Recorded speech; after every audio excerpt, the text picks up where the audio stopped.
What's going on, gardeners? On today's 2-minute garden tip, I'm going to show you 2 tips to grow the biggest, sweetest carrots you've ever had. The sugar content of the carrots that you harvest is directly proportional to the coolness of the weather in which you harvest them. That's nothing more than a fancy way of saying that carrots that ripen in cool temperatures are much sweeter than carrots that ripen in warm temperatures. The cooler the weather you pick your carrots, the sweeter they are. The warmer the weather, the starchier they are. Here in Zone 8A, North Carolina, I plant my carrots in fall in 2 different plantings because I want them to ripen during late winter and early spring when the temperatures are still cool. For best results growing carrots, make sure you consult the days to maturity on the seed packet and plant your carrots so they will ripen when the temperatures are in the 50s and 60s during the day and in the 30s and 40s during the night for the best, sweetest carrots possible.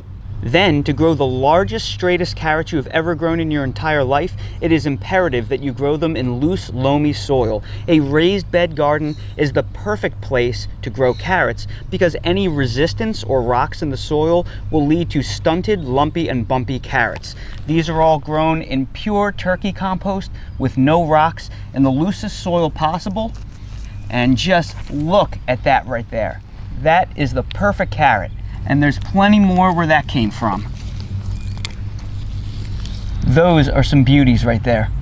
And I know what you're thinking, how on earth could carrots this enormous be sweet? They're absolutely gigantic, they must be tough, but I'm telling you right now, because they ripened in February when it's still really cool out during the day and downright cold out at night, they are absolutely fantastic. These are crisp as crisp can be. Just listen to them. Amazing. Those 2 tips will give you the biggest, sweetest, most delicious carrots you've ever had. And that's today's 2-minute garden tip. If you're new to the channel, please consider subscribing and hitting the bell to receive new video notifications, and check out our Amazon storefront and spread shop in the video description for a list of the gardening products I use and awesome custom designed apparel and other gear. Your support is greatly appreciated.